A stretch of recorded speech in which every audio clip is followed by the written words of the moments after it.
ઉમેદવાર તરીકે હાર્દિક સ્વાગત કરું છું।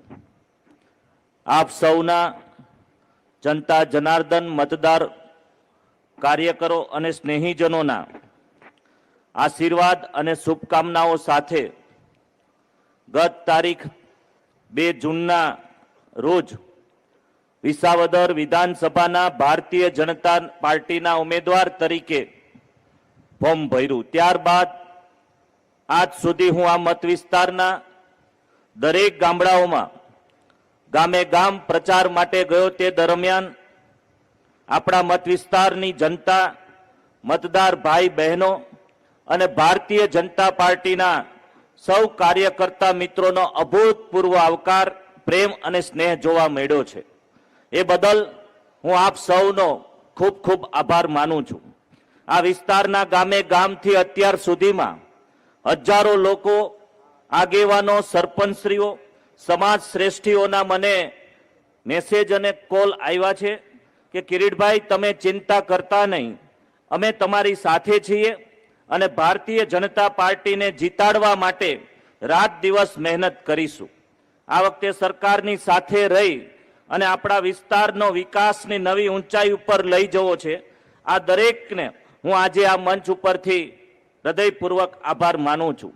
દેશના યશસ્વી વડાપ્રધાન શ્રી આદરણીય નરેન્દ્ર મોદી સાહેબ, એમના નેતૃત્વ દ્વારા રાષ્ટ્રહિત સર્વોપરીને ધ્યાને લઈ ચાલતી ભારતીય જનતા પાર્ટીના ઉમેદવાર તરીકે મને જીતાડવા માટે નાના મોટા આંતરિક મન દુઃખો ભૂલીને એક સંપ કરીને ગામે ગામના કાર્યકર્તાઓ, આગેવાનો જે રીતે કામ કરી રહ્યા છે તે સૌને હું વંદન કરું છું। આપને સૌ જાણો છો કે આ વિસાવદર વિધાનસભાની ચૂંટણીમાં 16 ઉમેદવારો ચૂંટણી લડી રહ્યા છે। તેમાંથી 12 ઉમેદવારો દૂર દૂરથી ચૂંટણી લડવા માટે અહીંયા આવ્યા છે। હું આ વિસ્તાર સાથે છેલ્લા 16 વર્ષથી લગાતાર આત્મીયતાથી જોડાયેલ છું। મેં મારી રાજકીય સફર દરમિયાન વિસાવદર, ભેસાણ અને જૂનાગઢ ગ્રામ્ય વિસ્તારની પંથકના જનતા જનાર્દન, આગેવાનો, સરપંચશ્રીઓના અનેક કામો કર્યા છે। એ વિકાસ આરોગ્યલક્ષી હોય, શૈક્ષણિક બાબતોનો પ્રશ્ન હોય કે કોઈ પણ વ્યક્તિનું અંગત કામ હોય, એ દરેક કામો કરવા માટેના મેં પ્રયત્નો કર્યા છે। કોરોના જેવી મહામારી સમય દરમિયાન કે તાવતે વાવાઝોડું હોય, આ સમય દરમિયાન પણ વિસાવદર, ભેસાણ અને જૂનાગઢના તમામ લોકો સાથે હળીમળી અને કામ કર્યું છે।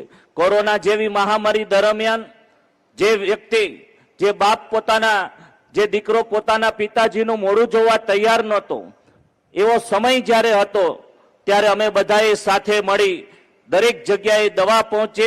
જૂનાગઢ સિવિલ હોસ્પિટલમાં પોતાના ખર્ચે રોજના 3500 થી વધારે સગા સંબંધિત દર્દીઓને ભોજન આપવાની પણ વ્યવસ્થા કરી છે।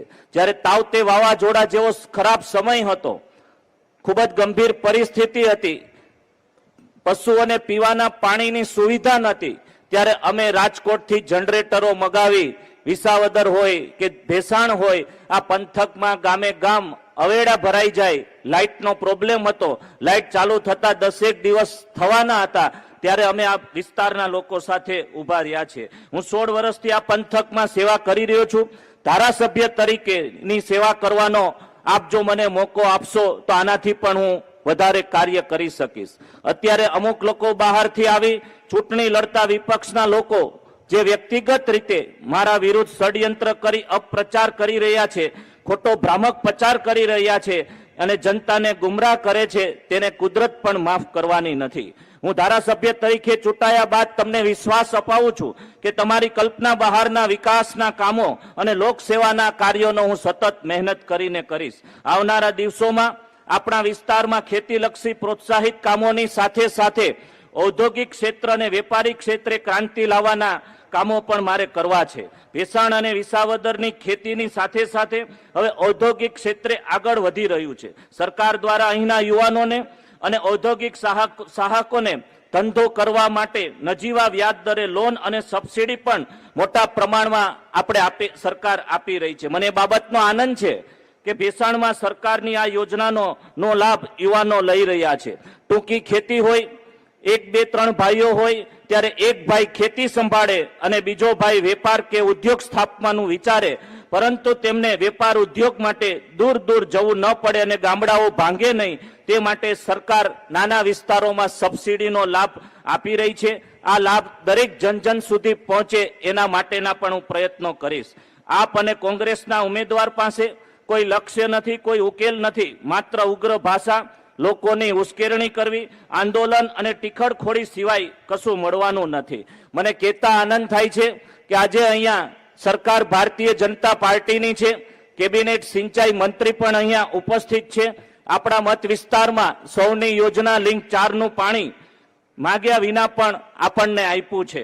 સૌની યોજનાના માંગણી મુજબ લગભગ વિસ્તારો બધા આવરી લેવાયા છે. 3 કિલોમીટર વાળી યોજના જે તળાવો બાકી હશે તે પણ હું સરકારમાં રજૂઆત કરી અને ધારાસભ્ય તરીકે ચૂંટાયા બાદ પ્રથમ પ્રાયોરિટી આપણી સૌની યોજનાના પાણીને લિંકિંગ પ્રોજેક્ટ સાથે જોડવા માટેના હું પ્રયત્ન કરીશ. સિંચાઈના ડેમ, મોટા ચેકડેમ જે બાકી હશે તે પણ સરકારમાં રજૂઆત કરી અને એ કામ પણ વહેલી તકે પૂર્ણ થાય એના માટેના મારા પ્રયત્નો રહેશે. સરકાર ખેડૂતોને દરેક પાયાની સુવિધાઓ પૂરી પાડી રહી છે. પૂરતી વીજળી મળી રહી છે. પોષણક્ષમ ભાવ સરકાર દ્વારા ખરીદે છે. સિંચાઈ માટે સૌની યોજનાનું પાણી પણ ખેતર સુધી પહોંચાડવા માટેના મેં જેમ હમણાં કીધું એમ મારા પ્રયત્નો રહેશે. એક બાજુ નકારાત્મક, જૂઠાણા અને અવ્યવસ્થા છે તો બીજી બાજુ વિકાસ, વિશ્વાસ અને માનનીય વડાપ્રધાન શ્રી નરેન્દ્ર મોદી સાહેબનું નેતૃત્વ છે. મને સંપૂર્ણ વિશ્વાસ છે કે તમે સૌ લોકો હકારાત્મક નેતૃત્વ સાથે રહી અને આપણે બધા છેલ્લી જે આપણી વિકાસની યાત્રા વણથંભી છે એને આપણે આગળ વધારવાની છે. હું મારા તમામ મતદાર ભાઈઓ બહેનો 3 તાલુકાના લોકોને વિશ્વાસ અપાવું છું કે 2.5 વર્ષ જેટલો સમયગાળો હવે બાકી રહ્યો છે. આપણા વર્ષોથી જે 2012થી આપણી સીટ ઉપર જ્યાં પ્રતિનિધિત્વ નથી એમાં જે કામો બાકી છે તે આગામી 800 દિવસના પૂર્ણ કરવા માટેનો હું શપથ આપ સૌ સમક્ષ જાહેરમાં લઉં છું. આપણે સૌ આ વિકાસની રાજનીતિને આગળ વધારીએ. જે દિશામાં સમગ્ર ગુજરાત જઈ રહ્યું છે એ દિશામાં આપણે જઈએ અને આ વખતે ભારતીય જનતા પાર્ટીના ઉમેદવાર તરીકે આપ સૌના સાથ અને સહકારથી જો મને તક મળશે એવું કોઈ કામ મારાથી નહીં થાય કે જેથી આપણા મતદાર ભાઈ બહેનનું માથું નીચું ઝૂકી જાય, તેનો પણ હું આપ સૌને વિશ્વાસ અપાવું છું. આ ચૂંટણી આપ સૌએ લડવાની છે. ધારાસભ્ય તરીકે હું તો ગૌણ છું, પરંતુ તમે બધાય ધારાસભ્ય તરીકે ચૂંટણી લડી ગામે ગામ, સ્થાનિક લેવલે એક બૂથની જવાબદારી તમે સૌ સંભાળો. મને લાગે છે કે અત્યારે જે પરિસ્થિતિ છે એ 25,000 થી પણ વધારે મતોથી આપણે ભારતીય જનતા પાર્ટી આમાં વિજય મેળવવા જઈ રહી છે. આપણે આમાં લીડનો ઉમેદવારો વધારો કરવાનો છે. આપણી સૌ સ્થાનિક કાર્યકર્તા ભાઈઓની જવાબદારી છે આપણે આપણું પોતાનું ગામ સંભાળીએ, બૂથમાંથી લીડ કઈ રીતે મળે એનો પ્રયત્ન કરીએ. એક ઉમેદવાર તરીકે હું આપ સૌને 2 હાથ જોડી નમ્ર અપીલ કરું છું કે આપણી પત્રિકાઓ ઘર ઘર સુધી વિકાસના કામોની વ્યક્તિગત રીતે પરિચયની પહોંચાડીએ.